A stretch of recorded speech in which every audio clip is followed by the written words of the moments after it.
Tatworth village. Chapter 4. The hedge fruit ripens.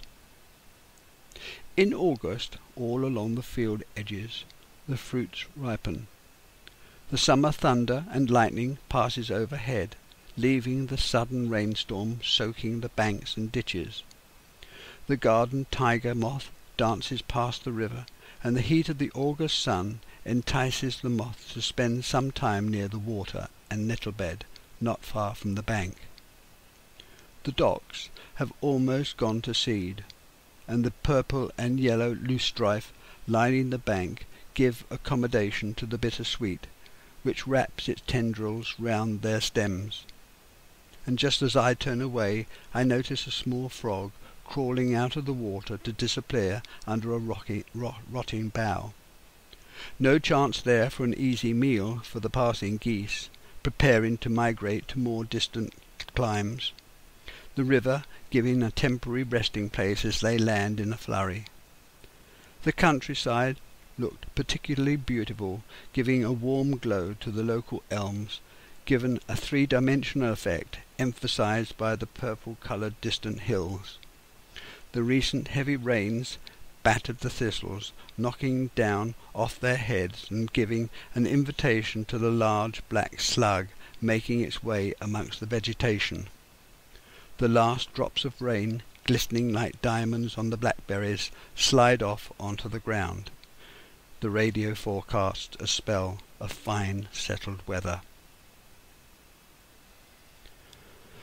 At last the countryside was prepared for the harvest to be cut. It was, if the fields were in tension, just waiting for the exact moment, for it took great judgment to make sure the corn heads were just right for cutting. Too ripe, the grains would fall out of their husks whilst cutting, and not ripe enough, too much moisture, the grain would not separate properly and be left in the ears.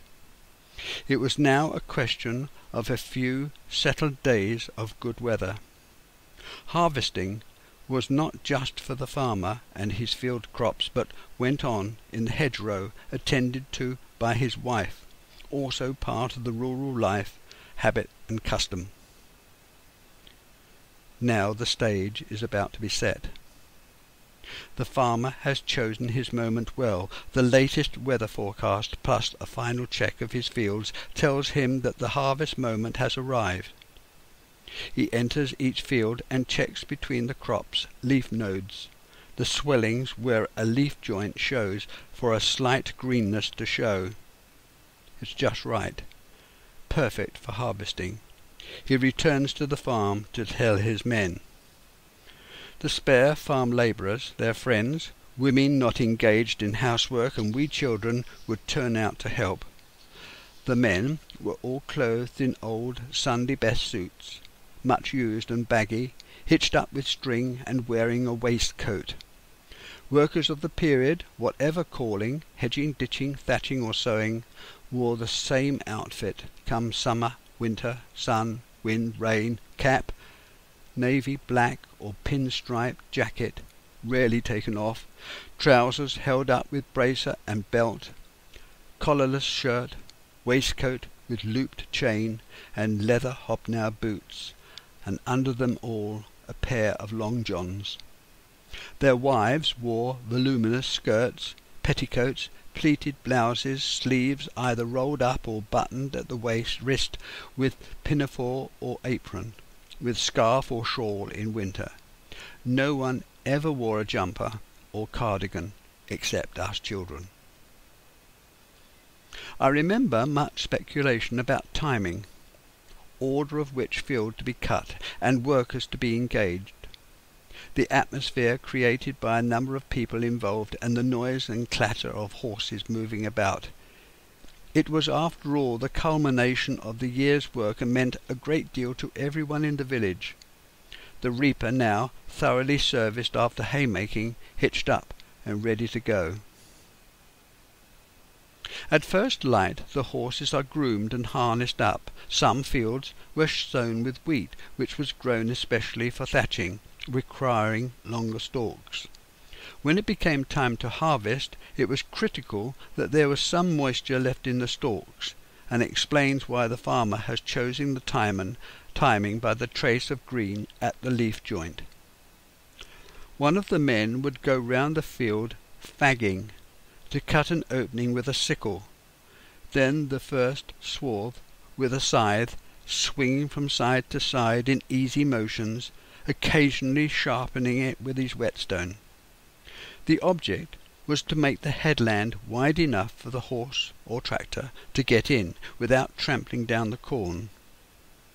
A farm worker could cut an acre of corn a day, and his wife or mate could follow on and tie up in sheaves with straw bands. Women who stacked up the sheaves were called bondagers.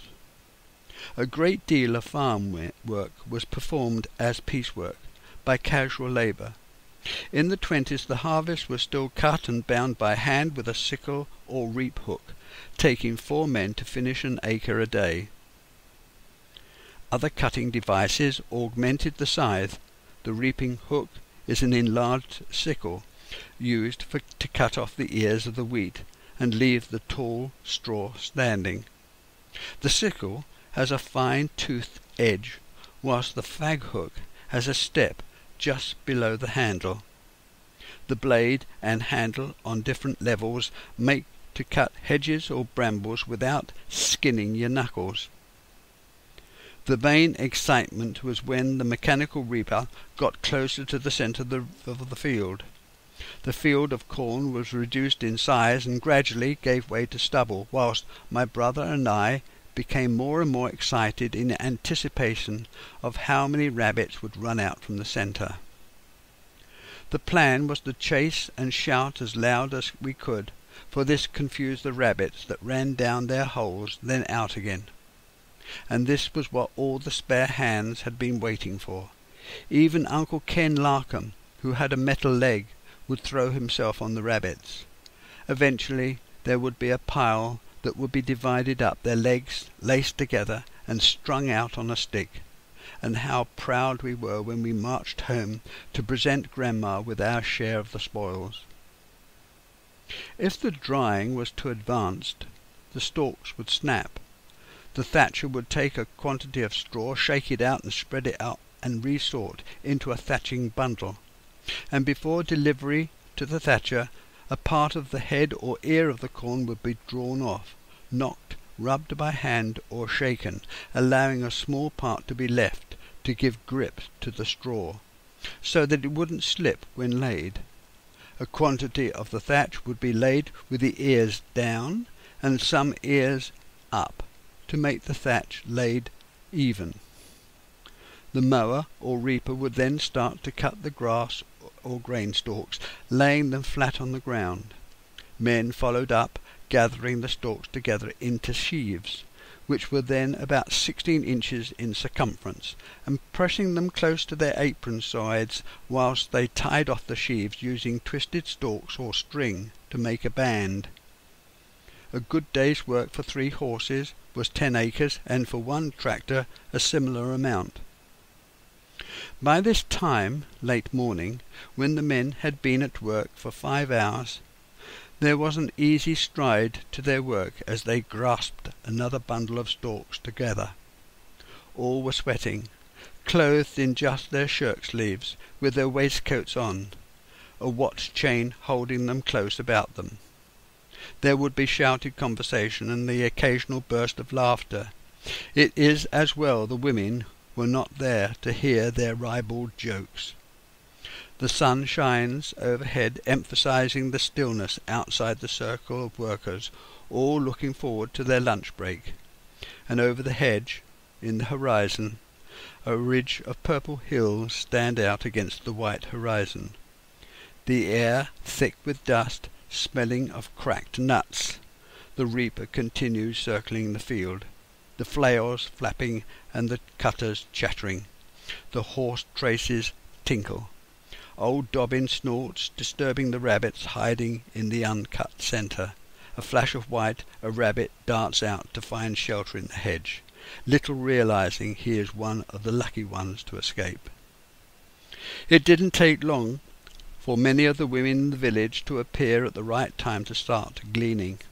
Children, too, were playing about, excited by the alteration to their normal routine. Sandwiches prepared and bagged up, and bottles of ginger beer clinking in the basket. All that was required. The water in the stream that watered the field is clean enough for the children to drink. Cloths were laid out to place the gleanings into, whilst the broad pocket in the apron was for the loose ears. We prowled the field, vying with each other to see who could collect the most, and whilst this was going on the binder was following up. There was no let-up. And not far away the farmer was using his binder to gather the loose straw into trusses, tying them into sheaves. The binder, pulled by 2 or more horses, took the place of the reaper and the gatherers, and this machine always looked flimsy, with its circulating bars whirring round. The binder's flails bent the stalks onto the knives which cut the corn. A canvas belt conveyed the corn into the binder, which bundled and tied the stalks with twine into sheaves, to be thrown out to one side of the machine onto the ground.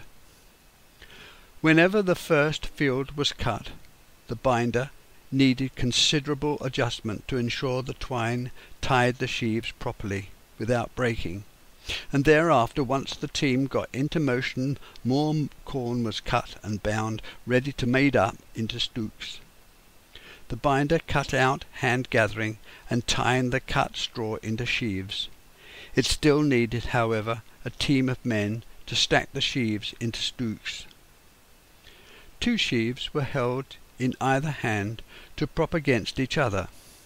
Next, the butts of another 2 rested against the first 2, propping each other up. 6 or 8 sheaves was a common number, in which these were stacked into stooks or shocks. Further sheaves added depending on the abundance of the harvest and set out of the weather, but always an even number, so that the ends were not blocked, stopping the air blowing through. The ears, always standing uppermost, gave the sheave a top-heavy appearance. The stooks were stood up in lines facing east and west, to allow maximum drying conditions and to cast off rainwater. The binding machine, using binder twine, could take the place of a man gathering the stalks. The binder cast the sheaves onto the ground for us to stack them up into stooks, ready for the sun to dry them out, and if these stooks became flattened by bad weather, so that the ears reached the ground, it was in danger of sprouting, and it had to be restooked. The combine harvester superseded the binder in the 60s, which cut, gathered, and tied a bundle into sheaves, discharging a bale onto the ground, made stooks redundant. The large, flat, high-railed wagon, shaped like a boat, circulated the field, pulled by 2 horses, as the stooks were separated and pitchforked by the pitchers using the 2-pronged fork, to the stacker or loader standing on top, who built the load higher between the 2 corner posts. The middle of the wagon left until last, so that the loaders had a platform to work from, for no man threw from the ground to the top.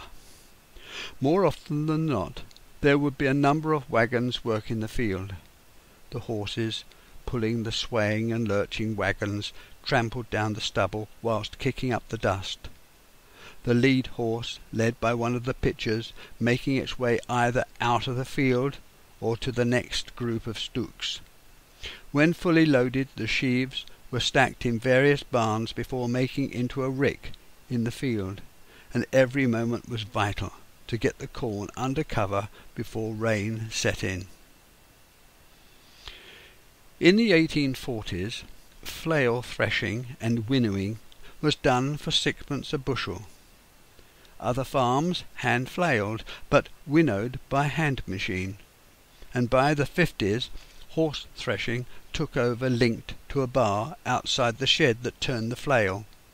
The winnower had either a single or double fan to blow away the chaff.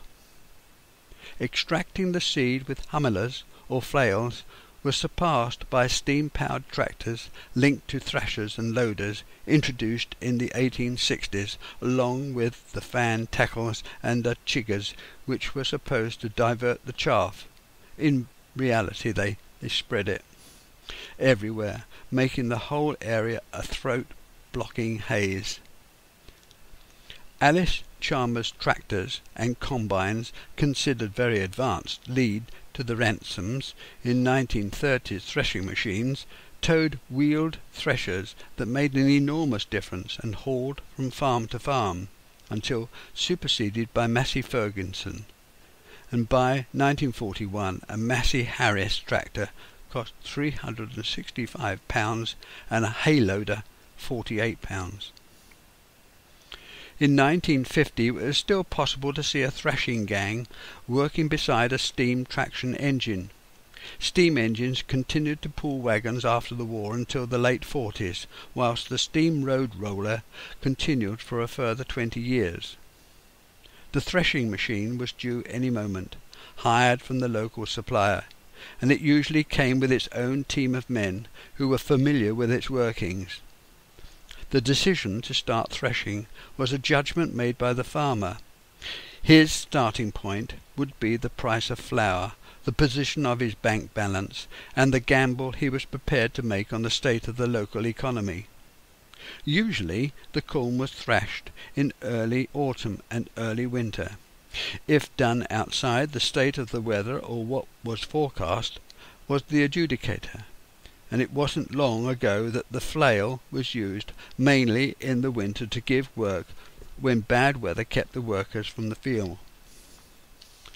Threshing was always done in a hurry, and at that time by steam power, using the maximum number of workers.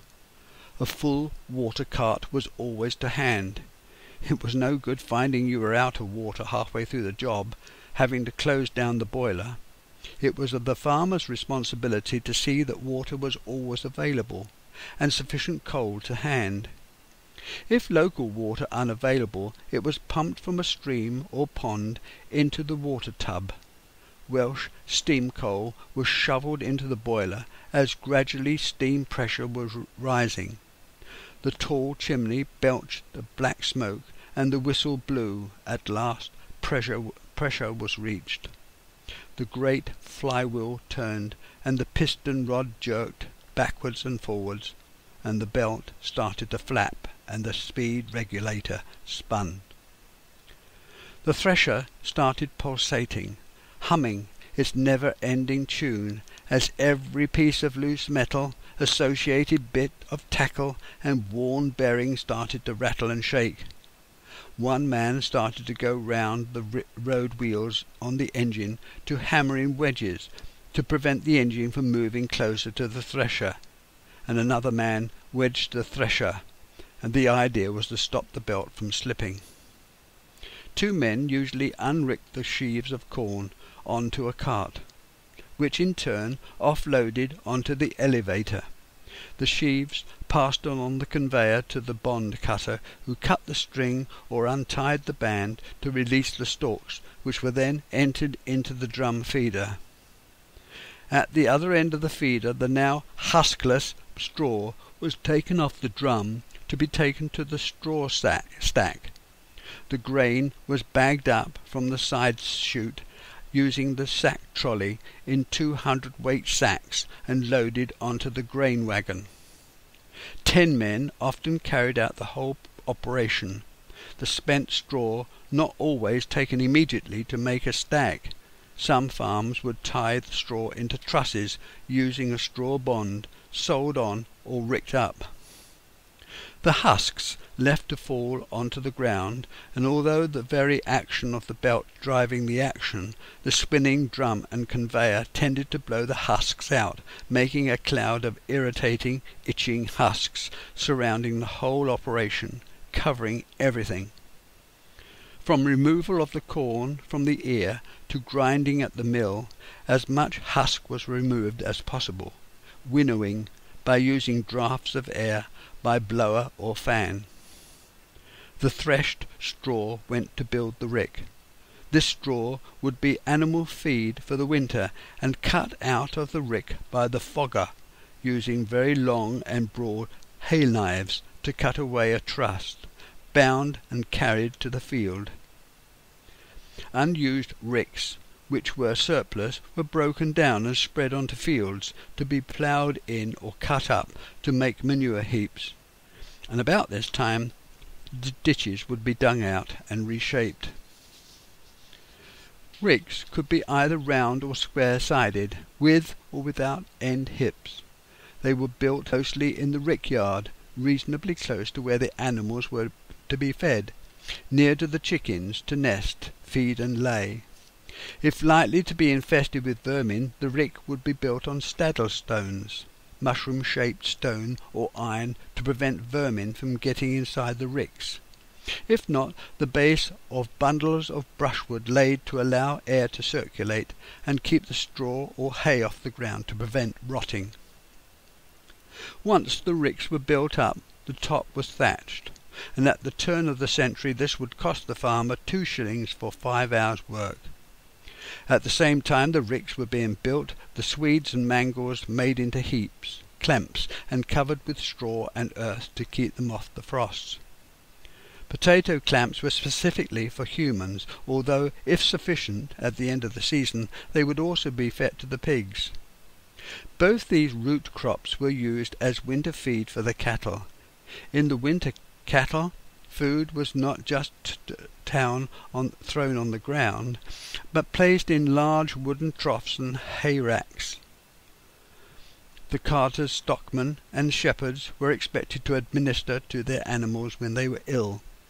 Old remedies were used which were perfected over the ages to cure swine fever, foot and mouth disease, and foot rot. All sorts of strange stockham tars and castor oil popular medicaments were used.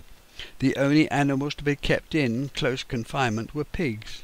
In some farms they were allowed to feed off the animals in the orchards or in small fields to graze the acorns.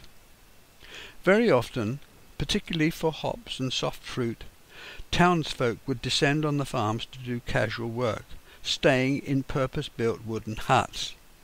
They considered this not only a method to earn an extra bit of money, but as a holiday too, and it was usually an expected and organised event at harvest time, and the same families met up every year, taking it in turns to look after the children. The huts were provided with cooking facilities and a communal sink, and the latrines were very basic. After the harvest was over, the huts were cleared out and then let to youth camps, Boy Scouts and the Boys' Brigade, for their annual camps. And just after the war I started to take my holidays with the Boys' Brigade in just such a camp, over a period of 6 years, using the farmer's straw for my palliasses. We marched, wearing our uniforms including pillbox hat, from St. Helens railway station in the Isle of Wight to the campsite, led by the band playing St. Georgia. After the harvest had been gathered in, and the festival blessed in the church, the village held its Thanksgiving, in past times known as the revels, but Puritanism soon put a stop to all that, and now the village fete and garden show took its place, which still draws the inhabitants together, for the children to run wild and the merry-go-round spun by the efforts of the snowman and his cranking handle. There were country dances, races and hoopla, ducking apples and the maypole to be laced, and dance round.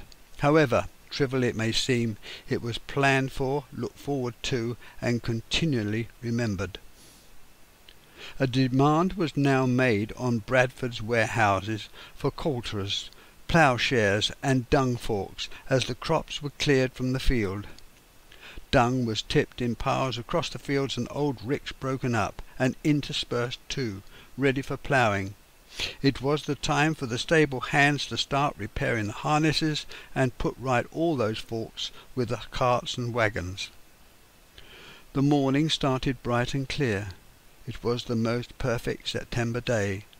The sky was cloudless. the only sounds disturbing the peace the cooing of the wood pigeons and the squabbling of the rooks high in the trees overhead. Not far away a stag rears on its hind legs to knock some more acorns off the lower branches of the oak. A shaft of sunlight through the branches lights up a peacock butterfly, which settled for a moment before continuing its erratic journey. On one of the top branches a kestrel swivels his head to left and to right, surveying his kingdom.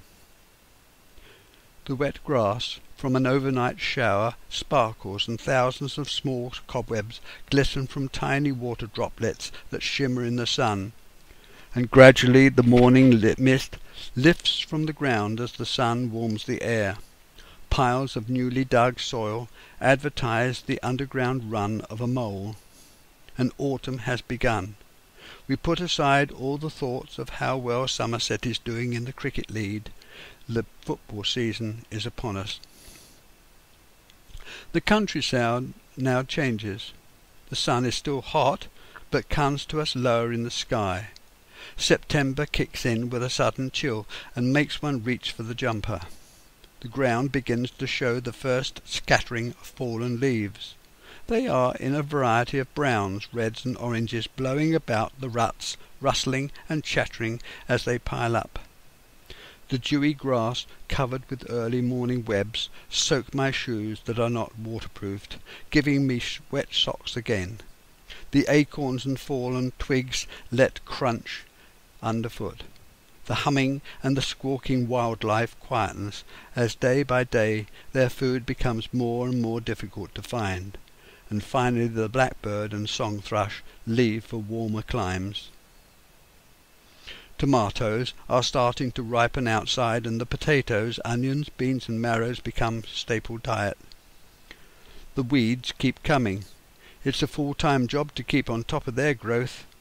The pears and apples on the trees behind the privy are picked as they become ready. Those not eaten, wrapped in newspaper and stored on trays in the outhouse. The local thatcher lays out his unthrashed wheat straw, gathers and ties them in handy bundles, and on wet days he whittles his pegs, sharpens his scissors, and prepares for the next fine day. His first job Monday morning is the cottages in Perry Street by Crossways Corner. It is there that he places his very long ladders in readiness, carting and stacking his prepared bundles for an early morning start. He not only works for the farmer, repairing barns, haylofts and making ricks, but also rethatches and replaces roof ridges in the village. The fields, banks and ditches would show greater variety of plant life then to now. There were trees of fruit, nut and thorn, varieties of bush rose, vetches, yarrow, knapweed and bird's foot. The ditches were deeper and damper, with grass more lush and succulent. Insect life not only of greater variety, but larger. Dragonflies, stag beetles, butterflies, moths, glowworms, snakes, lizards, toads, frogs and crickets. Birds too would be more numerous. In fact, the whole flora and fauna would be almost unrecognizable by the profusion of differing types and species, especially the winged insect variety. As September led into October, the cabbages displayed frayed edges as the butterfly's caterpillar nibbled away, and gradually reducing the leaves to skeleton. A number lay across the leaves, producing a cross-hatched coloration of yellow and black. Some of the cabbages have their hearts completely destroyed, going mouldy and black. This is no time to be sentimental. The caterpillars have to be removed and pinched out, and by now the beans are stringy and the marrows hard. Digging in earnest, preparing the ground to sow, the spring cabbage must be concluded. All the old decaying crops removed to the compost heap. The time for sowing the broad beans that are going to stand the winter will give the new year a good start. The compost heap was broken into, and manure from the yard made up the load to spread upon the stubble. Now is the time to start pulling and cutting the tops off the cattle beat. followed by the autumn ploughing and the planting of beans. Immediately drilling the winter wheat, the horse teams prepare in advance, putting at least 2 horse drills on the light soils. The mangles could be now collected up and carted off to the clamp which lay beside the potatoes, and all this was done before the bad weather set in mid-November. Autumn is well under way. October starts cold and damp. The early morning mist lies late into the morning, giving the fields a ghostly presence. The river is clear and low, and the banks encroach. The luxuriant grass, weighs down by water droplets, sags, dipping their heads into the water. The water reflects the growth, making the width of the stream appear even smaller, and lower down a pair of swans go through their bonding ritual, ducking their heads, then reaching up until finally they touch one another. The thick hedges provided not just only a field boundary, but also give new material for future hedge and fence, shelter for the farm animals and birds, and provide a byway for wild creatures to pass from field to field. The hedgerows at the side of the lanes wouldn't be cut, becoming in some cases interlinked over the middle of the road, forming a tunnel which shut out the daylight. In the evenings or winter nights, these lanes were frightening places for us children, the trunks beginning to form faces, and the long tendrils of the branches looked like arms ready to grab any unfortunate passer-by. The glowworms' light twinkled in the dark ditches and lane sides, whilst the bats flitted above on their set course for the nearest food. The hooting owls, barking foxes, gave a sinister background to the shadowy undergrowth. The hedged banks and ditches were ancient boundaries of tracks running from hamlet to village, from village to town, a source of wonderment at the diversity of wildlife, a fascination at the beauty of the leaf and branch, forming a varied, colourful picture. The ditches flooded every year. Tall rushes, herbs and reed shoot up at the expense of smaller, less vigorous plants, when the ditches are lush and green. It's impossible to see the bottom of the ditch, and quite difficult to extract oneself if clumsy enough to fall in. In early November the wind penetrates the stoutest coat. The skies were washed out and threatening, and the rooks were buffeted about, being blown off course, having to make an extra effort to regain their perch.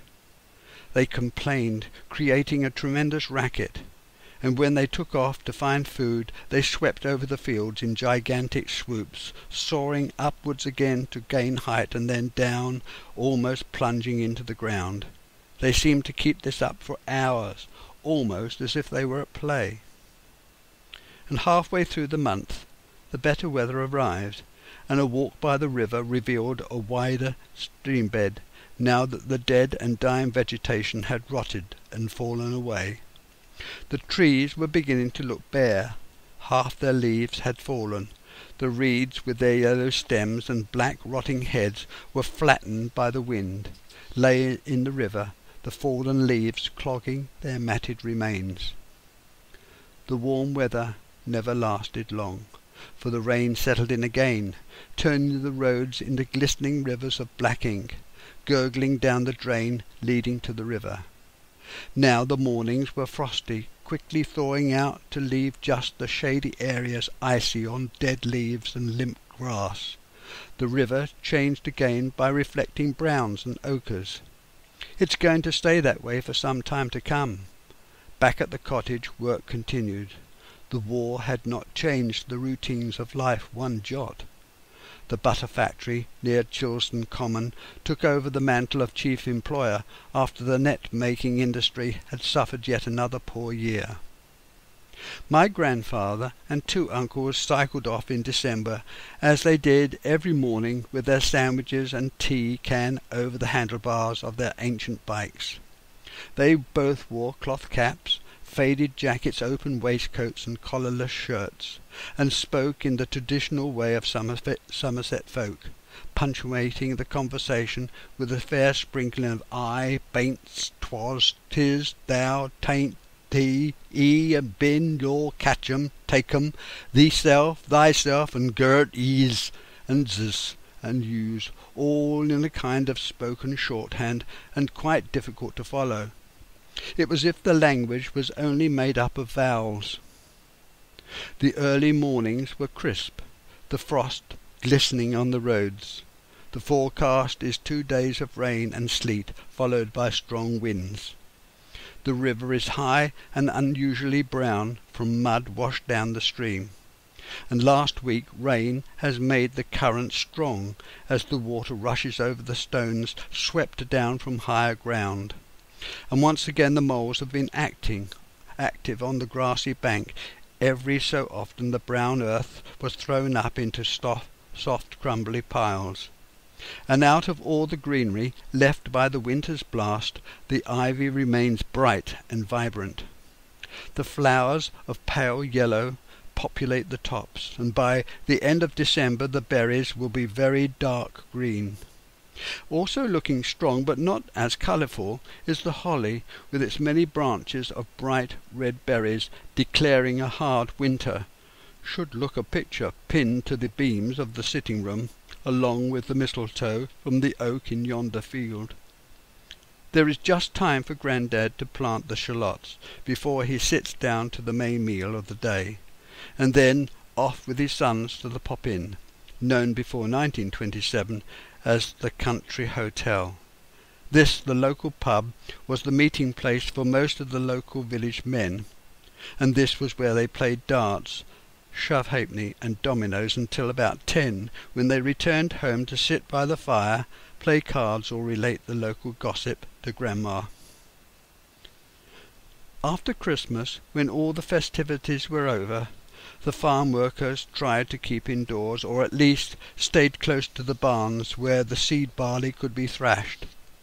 On dry days the broken fences and gates could be repaired or the stockyard swept. There was always something to do, even in the foulest of weathers, to keep the men busy.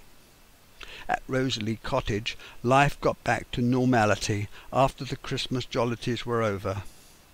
Other than during the winter, the cottage door was left open, guarded by a large cast-iron dog. Step over the threshold onto the thick stone step which spans the width of the door, take the cambered sandstone brick path through the gate onto the road beyond. Turn right, start up the hill a few paces more, and there some steps with a neat set of iron railings supporting a handrail leads to a Gothic door. The school stands impressively tall, an official building surmounted by the bell tower. The autumn term was ending, another year almost over. The children are practising their carols. The holly and the ivy filters out, in time with the piano. Another cold day, the 3rd week in December, the last week of term. The sun shines weakly as it tries to penetrate the moisture-laden air. Nobody dallies. Head down, they move quickly to get inside out of the cold, and there the fire blazes up, casting its warm flickering light against the brass warming pan. The paraffin lamp is already lit. The smell of the oil, another part of my memory bank, gives light as well as comfort. On the beams in the living room the pinned holly and mistletoe remained. The painted and crayoned cards still lurked behind the clock and candle holders. The table is set again as Grandma bustles about cutting the bread ready for the evening meal. Life in the village changed little. This was the quietest time. It was as if everything was waiting for warmth to strike back to ground. Inside the cottage the fire crackled in the hearth, and the clock strikes midday. The wind and rain of January has passed to clear cold days of February. The farmer over the hedge has started drilling the spring beans and peas, and in a few weeks' time the oats and barley would have to go through the same procedure. In the village school the children stayed in during their break times. The cold penetrated up from the floor, making their toes as cold as ice. the coke fire did little to keep the cold at bay. Tatworth was not a normal rural village. The lace mill, butter factory and railway junction made it more isolated from the effects of low farm prices than an economy solely reliant upon what could be produced from the land. The offshoots to all three, plus the corn mill at Forton, gave it strength to resist unemployment. And even when there were hard times for lace production, one or other of the employers would come to the rescue, plus the largest landowners like Parrott's Lodge and Ford Abbey. This relative isolation was reflected in the population's view of the outside world's troubles, as being a hindrance to the perpetuation of all that was good and normal. Life, like the language, was slow and ordered, in pace with the seasons. Within all this rural activity, the creative industries fed off the large manufacturers, circulating wealth and jobs. This secular life in Tatworth, where all benefited from this mechanism, each part fed off the other, maintained the coherence of the complete social group.